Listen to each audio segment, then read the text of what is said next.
kereta dekat depan Hafizah Enterprise tau. Kereta pos dah parking dulu, kita tahu. Kita nak buat apa ni? Ada yang nantikan ke? Ramai yang tanya, kononnya Hafizah Enterprise ni penuh kemah.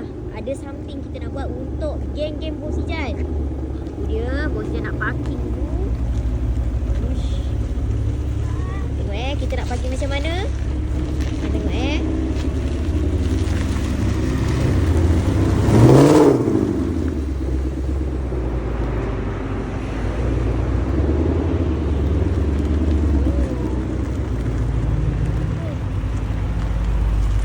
Hafizah Enterprise tengah renovation. Geng, standby. Ini wajah baru Hafizah Enterprise. Aduh. Hei, si pendek je. Enjin pendek. Enjin pendek mestilah si pendek. Bos, tengok depan ada kolam. Lah, ini kok tak ada kolamnya, bos. Ni Ini tak kedai mana? bos yang mana pula? Inilah Hafizah Enterprise, geng. 2026 baru siap renovation. So, korang kalau nak pergi gudang, akan jumpa dulu Hafizah Enterprise. Dia macam ni lah. Belum siap renovation. Boleh datang tengok. Tapi kalau nak puas, buat masa ni gudang. Ni production baru, bla bla bla bla, launching yang lebih selesa. Tengah renovation Ini wajah kat dia? atas. Ni wajah baru Hafizah Enterprise kan?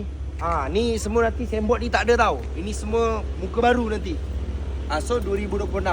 So buat masa ni Boy Jan banyak masa dekat gudang. Dekat sini customer tetap ada. Customer lama Hafizah Enterprise. Ni kedai paling lama Boy Jan. Apa ni? Lampu tak tutup. Abang nak matikan lagi abang? Apa mana hidupkan lampu? Kau ada bunyi tak?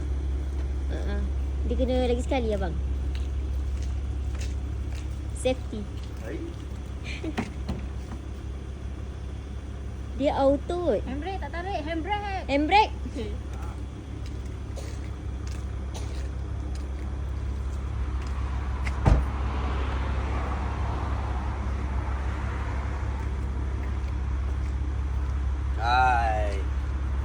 Leceh kereta ni.